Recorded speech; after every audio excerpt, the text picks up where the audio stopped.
dalam penanggulangan COVID-19. Suara Tapian Channel mewawancarai Sahat Sinaga, seorang praktisi dan seorang pelayan yang peduli bagaimana ormas berperan untuk menanggulangi pandemi, mensosialisasikan kepada masyarakat agar memberi diri dengan rela untuk vaksinasi. Terima kasih. Bang Sahat, apa peranan ormas dalam penanggulangan COVID menurut Bang Sahat sebagai organisatoris? Terima kasih kepada Suara Tapian Channel yang pada pagi hari ini bersilaturahmi dengan saya. Sebagaimana kita ketahui bahwa organisasi kemasyarakatan di Indonesia itu menjadi bagian yang tidak terpisahkan dari perkembangan bangsa Indonesia. Bulan depan kita 76 tahun kemerdekaan Republik Indonesia, 17 Agustus 2021. Ini mengingatkan kepada kita bagaimana pergerakan kebangsaan kita sejak 1908, 1928, 1945, dan 1966, di mana organisasi kemasyarakatan bagian yang tidak terpisahkan daripada upaya-upaya memperbaiki bangsa. Dalam konteks masa kini, tatkala sejak Maret 2020 kita dilanda pandemi COVID-19 yang sampai saat ini masih berlangsung, nampaknya peranan organisasi kemasyarakatan di tengah-tengah bangsa ini belum terlalu banyak diperankan oleh berbagai pihak yang menjadi pengambil keputusan. Saya melihat perkembangan terakhir dalam rangka upaya penanggulangan COVID-19 adalah bagaimana memaksimalkan bangsa Indonesia, penduduk Indonesia menikmati, bersedia untuk divaksinasi. Hari-hari ini kita masih belum puas karena tingkat partisipasi masyarakat untuk ikut vaksinasi itu masih rendah, masih sekitar 20% dari penduduk Indonesia yang hampir 270 juta sekian. Oleh karena itu harus ada upaya-upaya besar bagaimana menggerakkan masyarakat bukan saja melalui instrumen-instrumen hukum, bukan saja melalui peraturan-peraturan. Misalnya PPKM yang sudah dilakukan dalam beberapa periode yang dilakukan berdasarkan instruksi Menteri Dalam Negeri dalam beberapa tahapan, bahkan sampai ke PPKM darurat pada tanggal 3 Juli sampai 25 Juli 2021, nampaknya masih memerlukan kerja-kerja bersama dari banyak pihak yang punya peran dalam konteks penanggulangan pandemi itu. Oleh karena itu, untuk mempercepat vaksinasi, yang pertama, bagaimana peran organisasi kemasyarakatan melalui pemimpin-pemimpinnya memberikan keyakinan yang paripurna kepada anggota-anggotanya bahwa divaksin itu adalah satu solusi baik dalam rangka penyelesaian pandemi COVID ini. Jangan ada pikiran negatif tentang vaksinasi. Kita harus mendorong bahwa umat itu atau warga masyarakat itu dengan divaksinasi kita telah membantu diri kita dan juga membantu orang lain yang ada di sekitar kita untuk terhindar terpapar dalam pandemi COVID.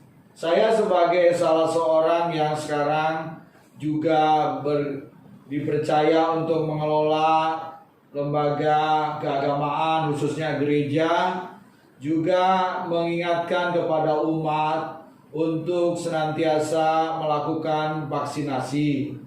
Lalu yang kedua, kita juga mengimbau untuk beribadah untuk beribadah lebih baik menghindari kerumunan. Kita tidak boleh memaksakan untuk berkumpul di rumah ibadah. Kita harus dapat hikmat, menikmati hikmat dari Tuhan. Nah, inilah hal-hal ini yang perlu dilakukan oleh pimpinan organisasi kemasyarakatan. Karena salah satu yang menjadi cara untuk menyetop penyebaran pandemi COVID-19 itu kan adalah menjaga jarak, menghindari kerumunan. Nah, organisasi keagamaan, organisasi kemasyarakatan, aktivitasnya tidak terlepas daripada kegiatan berkerumun, kegiatan berkumpul. Kita bersyukur kepada Tuhan, tatkala COVID-19 melanda Indonesia, teknologi informasi sudah bisa masuk di Indonesia. Ada internet, ada fasilitas aplikasi-aplikasi Zoom, dan lain sebagainya.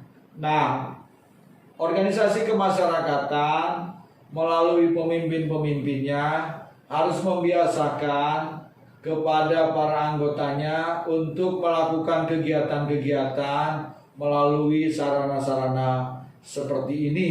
Misalnya lah, kalau ada organisasi kemasyarakatan, organisasi keagamaan mau melaksanakan pertemuan-pertemuan nasional, misalnya kongres atau sinode atau pertemuan musyawarah, mari kita membiasakan diri untuk menikmatinya lewat penerapan protokol kesehatan. Di antaranya menghindari kerumunan, menjauhi jarak-jarak berkumpul. Karena tanpa disiplin seperti ini, rasanya apa yang kita lakukan dari bulan Maret 2020 sampai hari ini hampir 2 tahun, titik-titik cerahnya masih agak jauh. Saya sangat berharap bagaimana organisasi kemasyarakatan juga mensupport yang dilakukan oleh Pak Jokowi untuk maksimal vaksinasi ini. Sekali lagi, organisasi kemasyarakatan punya peran untuk meyakinkan masyarakat bahwa dengan vaksinasi itu kita bukan mati, tapi kita justru menghindari kematian untuk diri kita dan orang-orang sekitar kita. Bang Sahat, kami bertanya yang terakhir dari Suara Tapian Channel, bagaimana kita beradaptasi dengan situasi sekarang? Termasuk tadi teknologi internet itu, memanfaatkan itu, kita jangan gagap menghadapi. Baik, terima kasih dari Suara Tapian Channel. Memang yang kita nikmati 1,5 tahun dengan pandemi COVID-19 ini, kita tanpa sadar sudah melakukan perubahan-perubahan cara hidup. Dari mulai kita akan pergi dari rumah merasa tidak lengkap kalau tidak menggunakan masker. Lalu yang kedua, kita sebetulnya bisa berkomunikasi dengan orang-orang di berbagai tempat karena kita sudah terbiasa menggunakan handphone. Telepon seluler yang hampir semua orang Indonesia sudah nikmati, sepertinya bagi saya itu sebuah persiapan yang menarik, dalam artian kita sudah terbiasa berkomunikasi tanpa tatap muka.